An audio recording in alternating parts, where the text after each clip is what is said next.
Assalamualaikum warahmatullahi wabarakatuh, teman-teman peneliti kualitatif dimanapun Anda berada.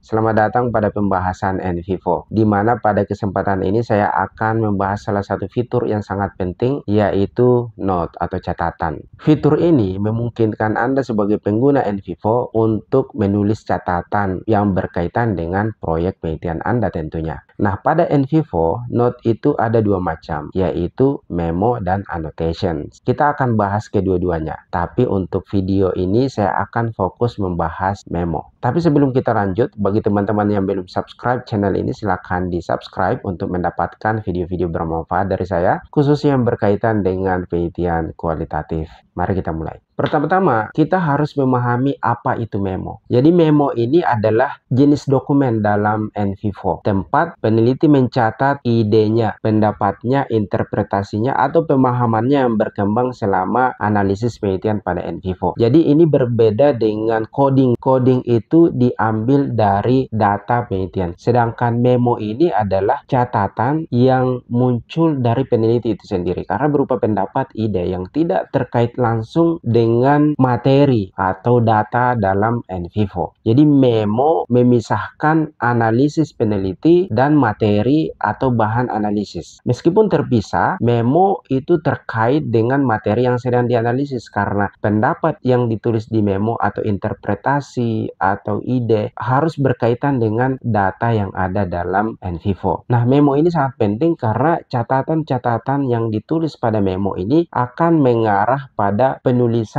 hasil dan pembahasan kita nantinya. Nah, memo itu ditulis sesuai dengan kebutuhan. Paling tidak ada 3 ya. Yang pertama adalah memo untuk file. Berarti catatan untuk file. Yang dicatat adalah masalah atau komentar atau interpretasi apapun yang muncul pada file. Misalnya video observasi. Kita mengobservasi beberapa orang dan kita lihat bahasa tubuhnya, kontak matanya, dan kita bisa menginterpretasikan apa yang terjadi di situ. Misalnya orang tersebut mengalami kecemasan misalnya. Berarti kita menginterpretasikan itu, kita tulis dalam bentuk memo. Nah, ada juga memo untuk kode atau coding. Jadi setelah kita melihat coding yang dibuat, kita memberikan penjelasan. Misalnya penjelasan tentang pentingnya kode ini. Atau ketika kita melihat beberapa kode, ada pola yang muncul. Kita buat catatan lain. Nah, itu ditulis di memo. Nah, yang terakhir ada juga memo yang tidak terkait dengan data ataupun kode. Jadi dia catatan tersendiri, tidak terkait pada file apapun. Ini untuk menyimpan informasi lain, misalnya tujuan penelitian atau progres penelitian. Memo yang kita buat juga bisa dikode nantinya. Bisa dikode teks-teks tertentu dalam memo atau mengkode memo secara keseluruhan. Kemudian bisa juga diberikan anotasi atau annotation. Nanti ini akan saya bahas pada video selanjutnya. Dan juga bisa membuat tautan lihat juga untuk teks atau gambar. Nah, sebelum kita praktikkan, saya ingin teman-teman memahami konsep memo link. Setiap berkas, file, kode, case, atau eksternal dalam NVivo itu cuma bisa dikaitkan kepada satu memo. Memo yang sudah ditautkan ke salah satu item dalam NVivo tidak dapat ditautkan ke item yang lain. Tapi memo juga bisa tidak ditautkan ke item manapun. Jadi dia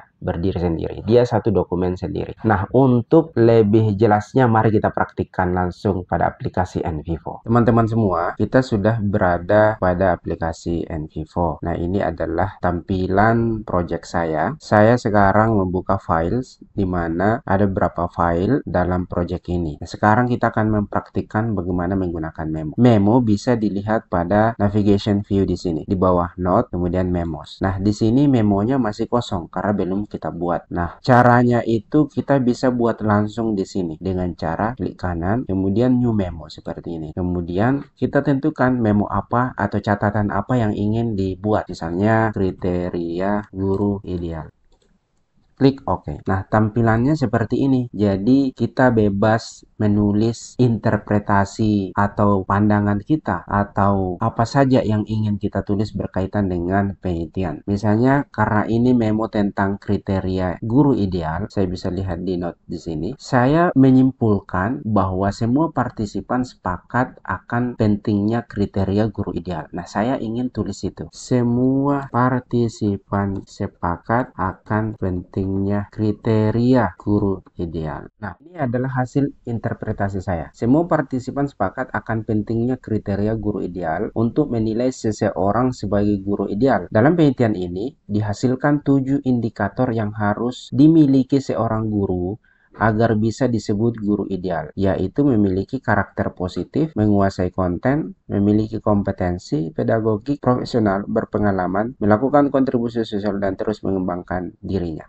Ini interpretasi saya. Nah, ini tidak saya kaitkan dengan data apapun yang ada dalam penelitian saya, baik itu berupa files, tema, ataupun cases. Saya tidak kaitkan. Jadi ini yang disebut dengan memo yang tidak terkait dengan item apapun. Nah, jenis memo yang lain adalah kita kaitkan dengan item yang ada dalam NVivo. Misalnya saya mau kaitkan dengan data files. Misalnya memo untuk ini, pelatihan guru, data gambar. Nah, saya ingin menulis tentang apa pada gambar ini. Maka yang saya lakukan adalah klik kanan, kemudian link, kemudian memo link, kemudian link to new memo. Kenapa saya pilih ini? Karena saya ingin membuat memo baru dan saya mau linkkan pada gambar ini. Klik ini, maka akan muncul. Saya akan kasih nama pelatihan guru, kemudian klik OK. Maka otomatis terbuka jendela untuk menulis catatan tentang gambar tadi, yaitu pelatihan guru. Nah, Anda atau saya mau menulis apa? Misalnya saya ingin tulis fokus dan praktik langsung dalam pelatihan guru sangat penting untuk memastikan penguasaan kompetensi yang relevan dengan kebutuhan pembelajaran di kelas. Jadi ini interpretasi saya setelah melihat gambar tadi. Nah, untuk melihat memo yang kita buat, kita bisa menuju ke Note dan Memos.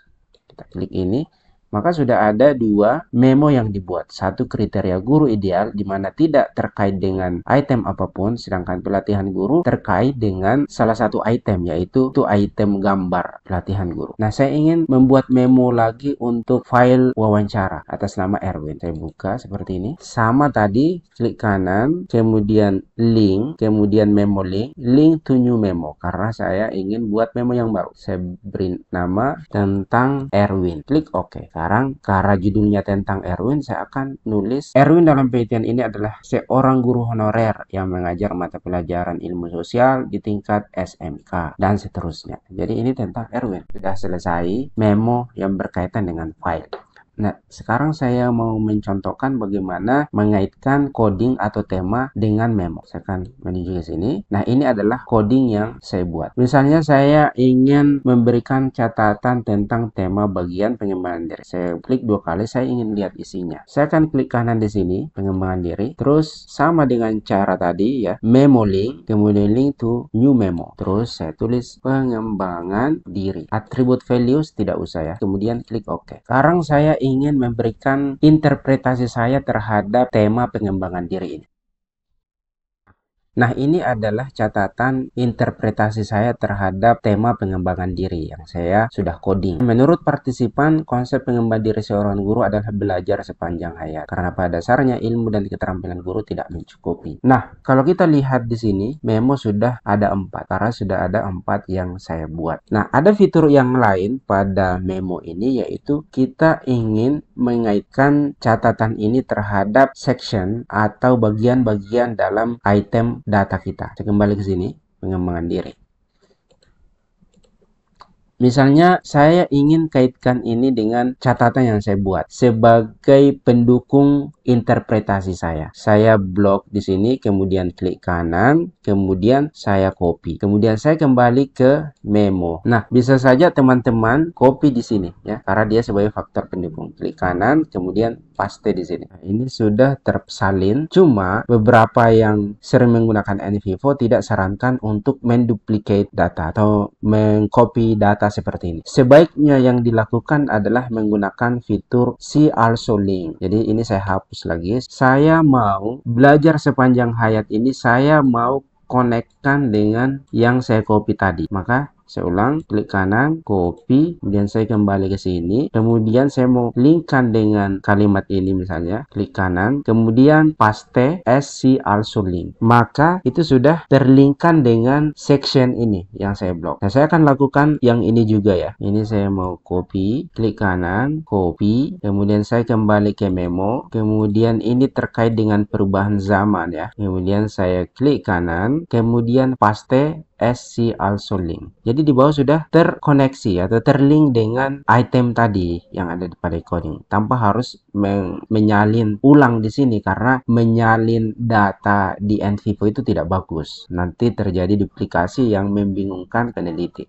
Jadi lebih baik melingkan ya. Kemudian ini juga perubahan. Terus saya lihat yang mana berkaitan dengan perubahan ya. Saya klik kanan, pilih copy, kembali ke pengembangan diri. Terus di sini saya blok, klik kanan, paste see also link ya. Berarti sudah ada di sini 3. Pengembangan diri, kembali ke sini, kanan, copy, kembali ke pengembangan diri, pilih pendidikan, klik kanan, kemudian paste see also link. Atau misalnya saya mau kaitkan ini dengan memo yang lain, yaitu pelatihan guru. Ini klik kanan, copy, masuk ke sini kembali, kemudian pelatihan, klik kanan, paste as see also link.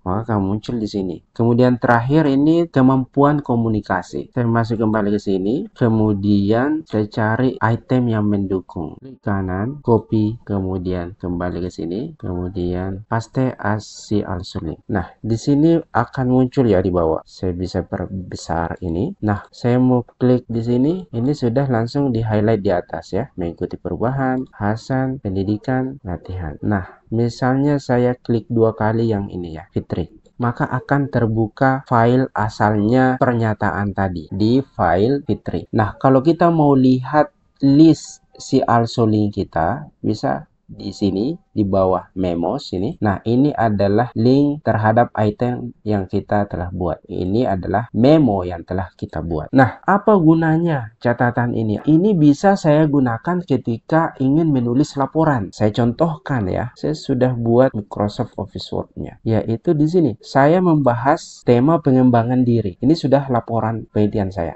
Nah, catatan saya tadi tinggal saya copy paste ke sini beserta dengan item-item pendukungnya. Nah, ini sudah menjadi hasil penelitian. Artinya apa? Memo itu sangat penting. Jadi teman-teman, coba kita kembali ke NVivo, bisa melakukan cara yang sama yang saya tulis ini untuk setiap tema yang telah dibuat. Misalnya ingin membuat memo tentang karakter positif, kemudian kompetensi pedagogik, konsep guru ideal, dan lain-lain. Kemudian dibuat di memo, nanti ketika membuat laporan, tinggal dipindahkan, di copy paste. Nah, itu adalah salah satu kegunaan fitur memo pada aplikasi NVivo. Nah, saya kira itu saja yang bisa saya jelaskan tentang fitur memo pada NVivo. Jika ada pertanyaan, silakan dituliskan di kolom komentar. Sampai jumpa pada video-video selanjutnya. Assalamualaikum warahmatullahi wabarakatuh.